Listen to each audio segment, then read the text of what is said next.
So in this video today, 6mm Gunworks will be showing you how to remove the following: the upper receiver, the stock tube, the bolt catch, magazine catch, and gearbox from the lower receiver.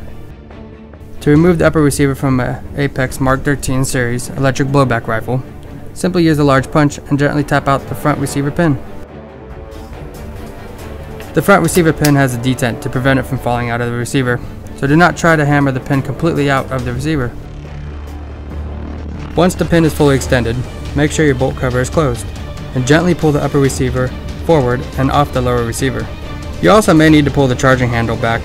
Because of the quick change spring system in the gearbox, removing and putting on the stock tube is slightly different from the other AGs. To remove the Mark 13 crane stock, fully extend the stock.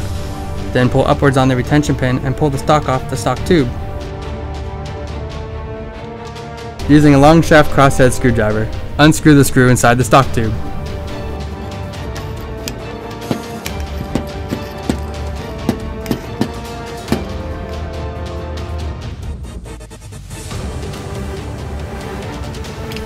Now shake out the screw and the screw plug.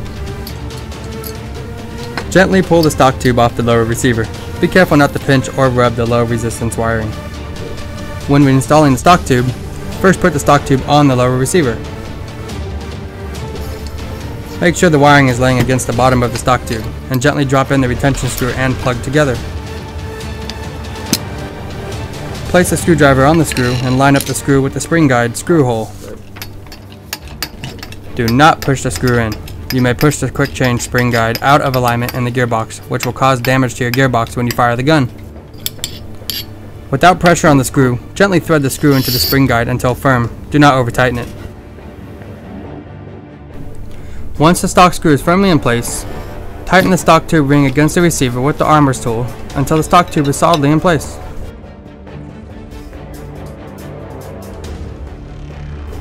The functional bolt catch must be removed before you can remove the gearbox.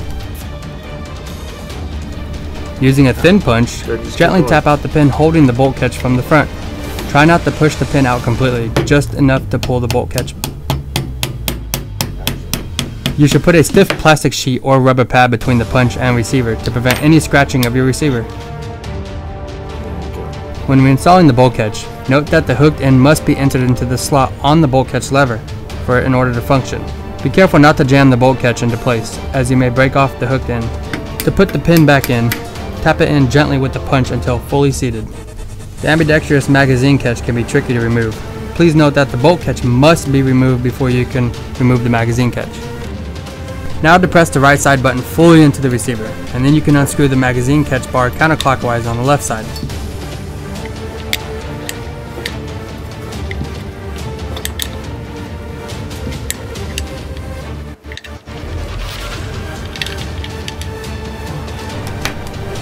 Now you can remove the mag catch button and spring.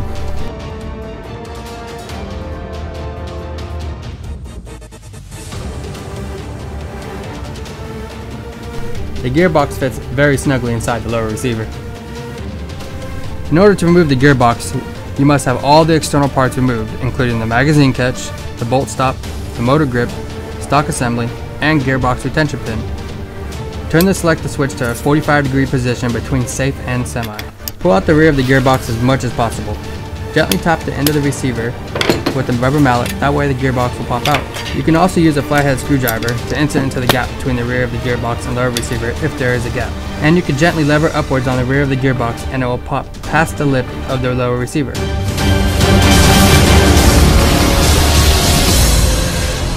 That concludes our video for today. If you would like more information, please visit on the web at 6mmgunworks.com.